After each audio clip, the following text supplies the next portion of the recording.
ये सत्य घटना है परमात्मा कबीर जी की एक अविश्वसनीय महिमा की, जो उन्होंने लोधी वंश के एक दिल्ली के बादशाह सिकंदर लोधी के साथ की।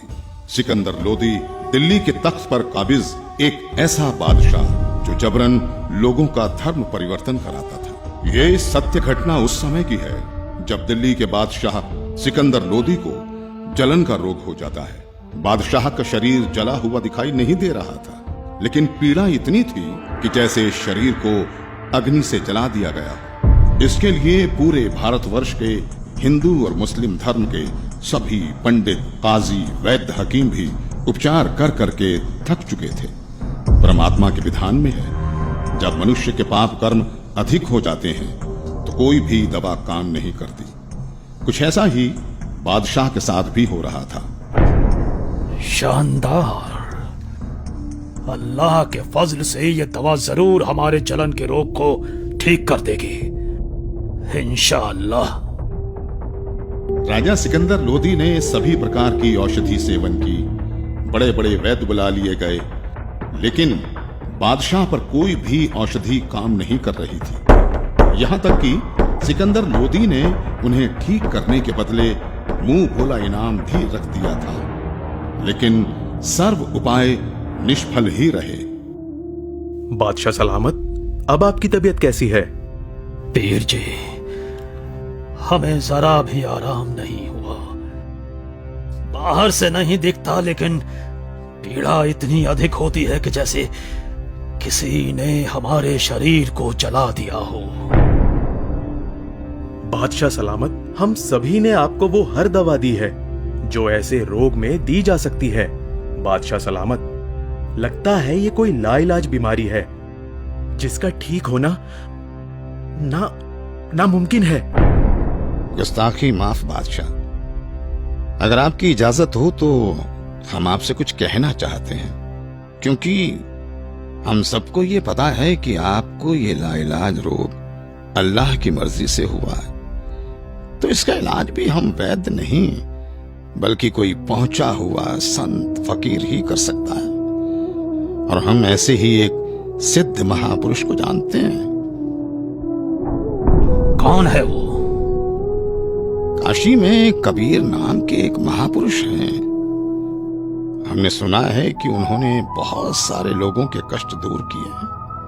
उनमें मुर्दे तक को जीवित करने की शक्ति है। बादशाह सलामत, अगर वो रहम कर दें तो ये रोग एक लम्हे में खत्म हो सकता है। मौलवी साहब, आप कैसी बातें कर रहे हैं? इतने बड़े बड़े हकीम और वैद्य जो रोग ठीक नहीं कर सके, वो भला एक कबीर कैसे ठीक कर सकता है? हमें तो लगता है कि अब हमें इस रोग के साथ ही आखिरी दम तक जीना पड़ेगा। अब तो जीने की चाह भी खत्म होती जा रही है। गुस्ताखी माफ करें जहांपना, लेकिन कबीर जी कोई साधारण पीर नहीं है। वो चाहें तो कुछ भी कर सकते हैं। ठीक है, हमारे काशी चलने का बंदोबस्त किया जाए।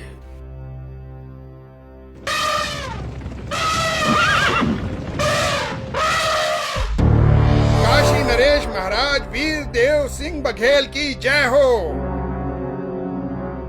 कहो दूत, क्या संदेश लाए हो?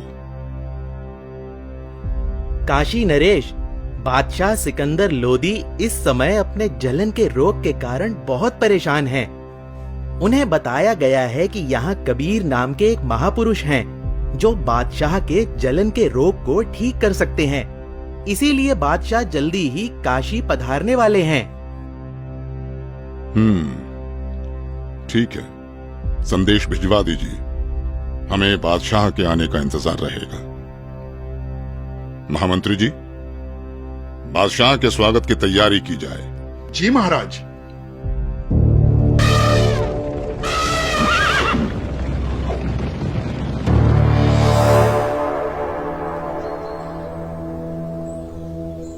बादशाह सलामत, कृपया भोजन ग्रहण करें। वीरदेव, मैं तुम्हारी खातिरदारी से बहुत प्रसन्न हूं, लेकिन मैं कुछ भी खा नहीं सकता। मैं अपने जलन के रोग से बहुत ज्यादा परेशान हूं। इस समय पूरे जहां में हमसे ज्यादा दुखी कोई नहीं। मुझे मालूम हुआ है कि यहाँ काशी में कबीर नाम के कोई संत हैं। आप उनके बारे में जरूर जानते होंगे। इसलिए मेरी ख्वाहिश है कि आप हमें कबीर जी से मिलवाओ। सुना है इस पृथ्वी पर केवल वही एक हैं जो मेरे इस रोग को ठीक कर सकते हैं। वरना अब केवल आत्महत्या करना ही बाकी रह गया है। बादशाह सलामत, अब आप बिल्कुल ठीक जगह आ गए हैं। निश्चय ही अब आपका जलन का रोग ठीक हो जाएगा। ऐसी क्या खास बात है उन कबीर में, वीरदेव? हे दिल्ली के सम्राट, कबीर जी कोई साधारण व्यक्ति नहीं है, बल्कि भगवान खुद ही कबीर जी के रूप में आए हैं। यदि कबीर देव जी की दया दृष्टि हो गई तो समझो आपका कष्ट हमेशा हमेशा के लिए दूर हो जाएगा। इंशाअल्लाह। वीरदेव, अगर ऐसा है तो जल्द से जल्द उस संत को हमारे पास लाया जाए। आपका आदेश सर आंखों पर बादशाह सलामत। लेकिन मेरी अर्ज है आपसे। बेफिक्र होकर कहो। बादशाह, कहते हैं कि संत को कभी आदेश देकर नहीं बुलाना चाहिए, और कबीर प्रभु जी तो संतों के संत हैं। फिर भी यदि हम उन्हें आदेश देकर बुलवा भी लें और उन्होंने आपके रोग को दूर करने की कृपा ही नहीं की, तो फिर उनका आना ना आना एक समान होगा। आप दिल्ली के सम्राट हैं, किंतु बादशाह, मेरे हिसाब से कबीर परमेश्वर जी को बुलाने की बजाय खुद चलकर उनके द्वार पर जाना चाहिए। उनके आगे नतमस्तक होना चाहिए। तभी संत प्रसन्न होकर अपनी कृपा बरसाते हैं। इसलिए मेरा अनुरोध है कि हमें खुद ही कबीर प्रभु के पास चलना चाहिए। बाकी आप जैसा आदेश दें।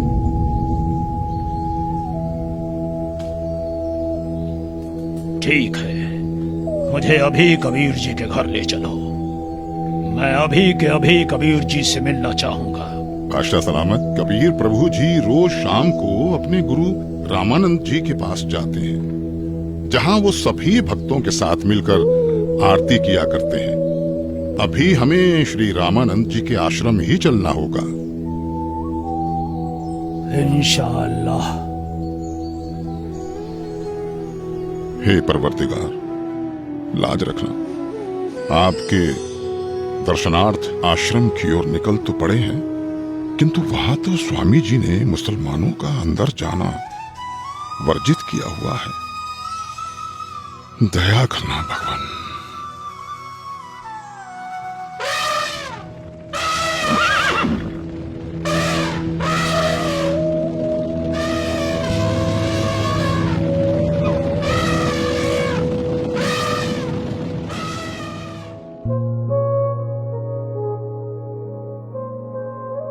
हे भक्त, क्या कबीर जी आ चुके हैं?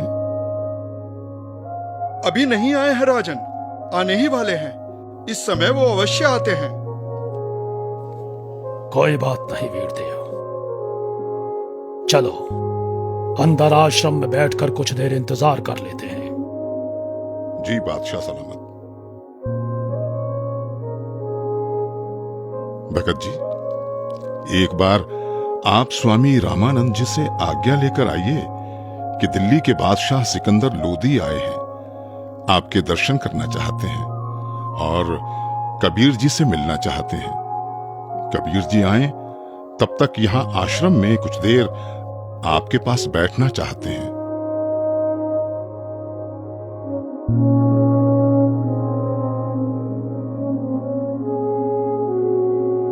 प्रणाम गुरुदेव।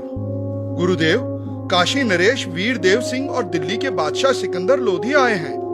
उनको कबीर जी से मिलना है। उनके आने तक वो आश्रम में बैठकर इंतजार करना चाहते हैं। क्या कहा? सिकंदर लोधी? जी गुरुदेव। उन मांस खाने वाले पापी मुस्लिम मलिच्छों के लिए यहाँ आश्रम में कोई जगह नहीं। कह दो उसे कि बाहर ही इंतजार करे।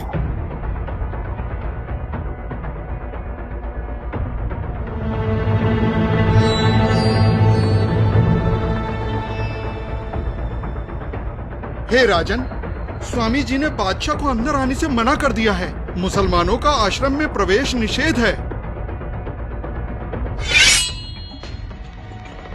हम मलेच्छ हैं तो कौड़ी का ऋषि अगर हमें ऐसा कह सकता है, दिल्ली के बादशाह को ऐसा कह सकता है, तो आम मुसलमानों को तो न जाने क्या क्या कहता होगा। माफ करें, पर आप अंदर नहीं जा सकते। बादशाह शांत हो जाइए, रुक जाइए। हटो यहां से।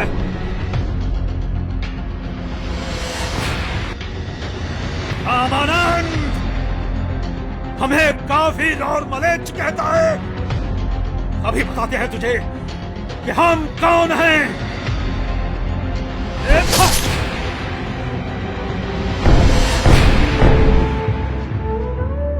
हे कबीर प्रभु, ये क्या किया आपने? अनर्थ हो गया बादशाह सलामत, अनर्थ हो गया।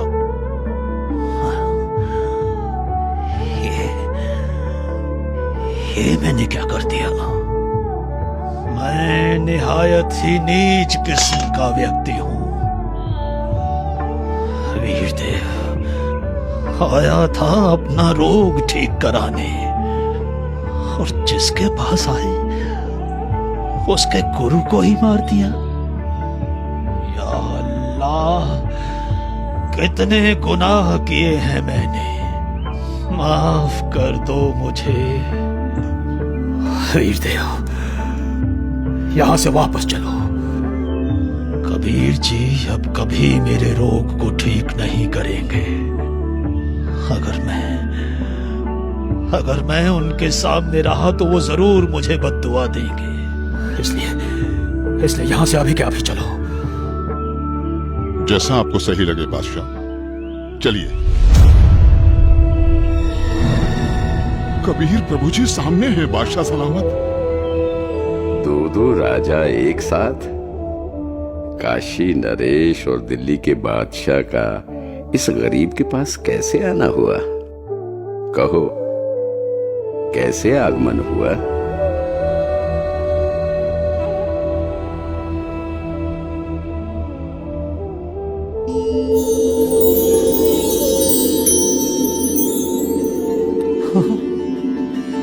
मेरी जलन, मेरी जलन तो ठीक हो गई।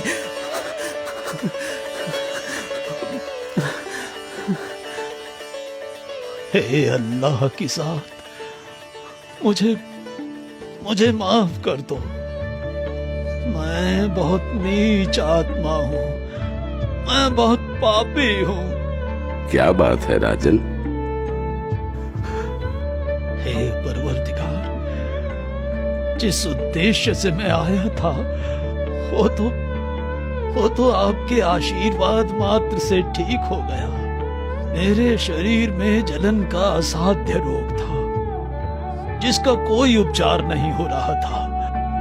उस भयंकर पीड़ा को आपने पल भर में दूर कर दिया परवरदिगार।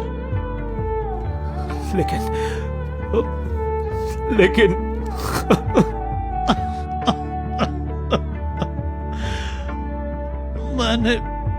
मैंने एक जुल्म कर दिया। मुझे माफ कर दो परवरदिगार, मुझे माफ कर दो।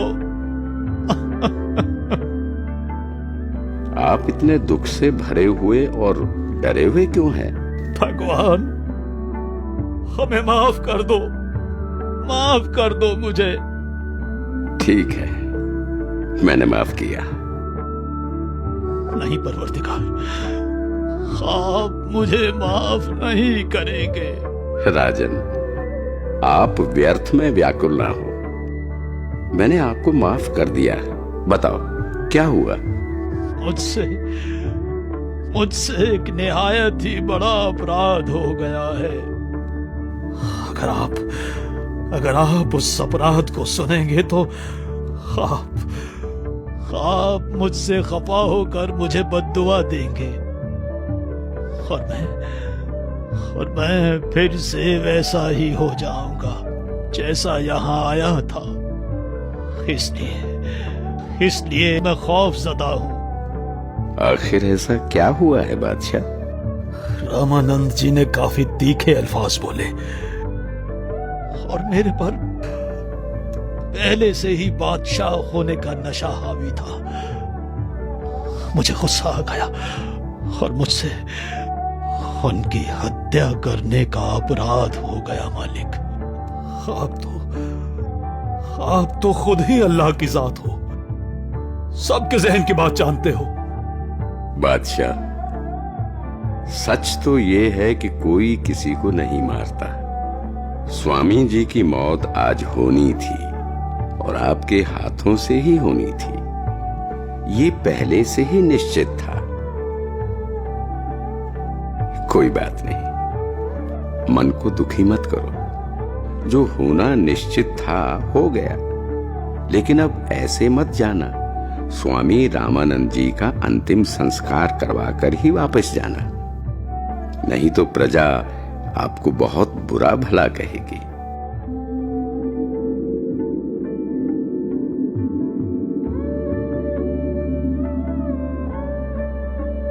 वीरदेव, आज मुझे अल्लाह मिल गए, ऐसे महापुरुष जिनके आशीर्वाद देते ही मैं स्वस्थ हो गया। और मैंने इतना जुल्म किया, फिर भी उन्होंने मुझ पर गुस्सा तक नहीं किया। राजा ने ये क्या किया? अनर्थ हो गया।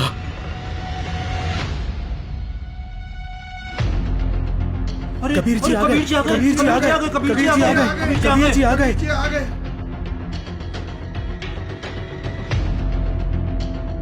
हे भगवान, सिकंदर लोधी ने अपने गुरुदेव की हत्या कर दी। अरे नादानो, कोई किसी को नहीं मारता। अपने गुरुदेव के प्रारब्ध में था इनके हाथों मरना, नहीं तो कहां सिकंदर लोधी बादशाह दिल्ली से चलकर यहाँ अपने आश्रम में आए। इनका तो कोई मतलब ही नहीं बनता यहाँ आने का।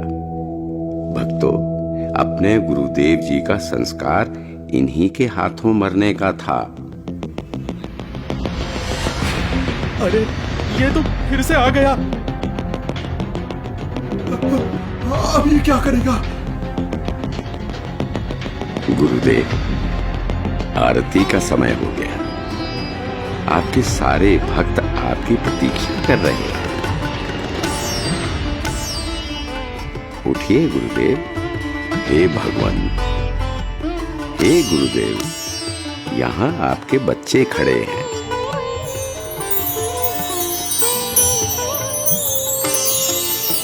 भगवान, बंदी छोड़ कबीर साहेब की जय हो। बंदी छोड़ कबीर साहेब की जय हो। हे कबीर देव जी, ये मेरे शरीर के आधे हिस्से से खून और आधे हिस्से से दूध कैसे निकला? क्या राज है इसके पीछे? गुरुदेव, आप तो परम ज्ञानी हो, आपको तो सब पता है। आप तो बस मुझे महिमा देना चाहते हैं, इसलिए आप मुझसे ये प्रश्न कर रहे हैं। गुरुदेव, आपने अपने इस दास कबीर को गुरु मंत्र देकर हिंदुओं से तो छुआछूत की बुराई को दूर कर दिया, लेकिन मुसलमानों से आप अभी भी नफरत करते हैं। गुरुदेव, कोई भी जाति, धर्म, मजहब बुरा नहीं होता। लोग बुरे हो सकते हैं, हम उन्हें सही रास्ते पर ले जाने ही आए हैं। हम उनकी बुराई को दूर करेंगे, ना कि उन्हें खुद से दूर करेंगे। आप अभी तक मुसलमानों से नफरत करते हो, आप मुक्ति प्राप्त नहीं कर सकोगे। मैंने तो अपना सारा जीवन ही मुक्ति पाने के मार्ग में लगा रखा है। अब मैं क्या करूं? हे भगवान, मुझ पर दया करो। राजन, मैं तो बहुत ही निकृष्ट इंसान हूं।